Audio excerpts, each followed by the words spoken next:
नाजरीन, रेहाम खान ने हाल ही में अपनी एक किताब शाये की है जिसके बारे में हमने इस वीडियो से पहले भी आपको बताया है कि उस किताब में इमरान खान पर झूठे और बेबुनियाद इल्जामात लगाए गए हैं। आज के इस वीडियो में हम आपको बताएंगे कि किस तरह रेहाम खान ने इमरान खान और उनकी अहलिया के ऊपर बेबुनियाद और शर्मनाक इल्जामात अपनी इस घिनौनी किताब में लगाए हैं। वीडियो शुरू करने से पहले मैं आप सबसे गुजारिश करता हूं कि आप इस वीडियो को सिर्फ और सिर्फ मालूमाती और मोटिवेशनल नजरिए से देखिएगा, क्योंकि इन वीडियोस में हम किसी सियासी लीडर के बारे में गलत बयानी नहीं करना चाहते और न करेंगे, बल्कि हम इस किताब में मौजूद संगीन और शर्मनाक इल्जामात से रेहाम खान के किरदार और उनकी गंदी सोच को आपके सामने एक्सपोज करेंगे।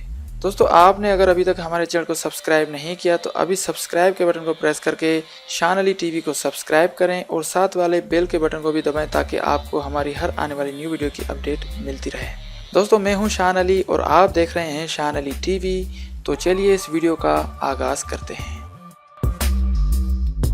नाजरीन और सामीन, रेहाम खान ने अपनी किताब में इमरान खान के ऊपर यूं तो बहुत कुछ लिखा है, लेकिन इमरान खान और उनकी मौजूदा अहलिया के बारे में इन्होंने एक शर्मनाक इंकशाफ किया है। रेहाम खान ने ये लिखा है कि जब मेरी शादी इमरान खान से हो चुकी थी तब ये पिंकी पीरनी के पास जाया करते थे, लेकिन कभी कभी हम सब घर वालों को भी साथ में ले जाया करते थे।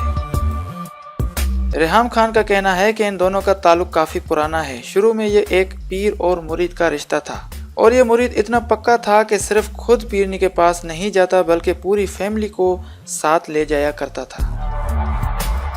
रेहाम खान ने इस बात पर इंकशाफ ये किया है कि जब इमरान खान हमें पीरनी के पास ले जाया करते थे तो हमें बाहर बिठाकर और खुद पिंकी पीरनी के साथ एक कमरे में बंद हो जाते और तवील अरसे के लिए उस कमरे में बंद रहते थे।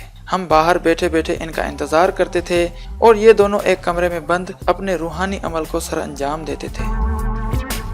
अब बंद कमरे में कौन सा अमल सर अंजाम दिया जाता था उसके बारे में खुद रेहाम खान चुप है, लेकिन बाद में उन्होंने बता दिया कि इनके दरमियान भी नाजायज ताल्लुकात थे और ये ताल्लुकात उस जमाने में भी कायम थे जब इमरान खान की रेहाम खान से शादी हो चुकी थी। इस संगीन इल्जाम के बाद आखिर में इन्होंने ये भी लिखा है कि पिंकी पीरनी का देवर उनके खानदान के बहुत सारे मर्दों का दोस्त है और वो पिंकी पीरनी के देवर के जरिए उसके पूरे खानदान को जानते हैं। उसके बाद रेहाम खान ने यह भी लिखा है कि पिंकी पीरनी का कोई तारुफ नहीं है सिवाय उसके कि वो एक जादूगरनी है और वो लोगों को तावीज देती है और लोगों के ऊपर दम करती है। इसके अलावा इस खातून का कोई पॉजिटिव तारुफ नहीं है। नाज़रीन, रेहाम खान ने अपनी इस किताब में घटिया किस्म के, बेहुदा किस्म के और झूठे किस्म के मनफी स्टेटमेंट दिए हैं, जिसके बाद लोगों को ये पता लग चुका है कि रेहाम खान का किरदार क्या है, इनकी सोच किन औरतों जैसी सोच है। यकीनन ऐसे स्टेटमेंट एक नॉर्मल और घरेलू औरत अपनी किताब में नहीं दे सकती। अगर वीडियो पसंद आई हो तो लाइक करें, दोस्तों के साथ शेयर करें और शान अली टीवी को सब्सक्राइब करें। Thanks for watching.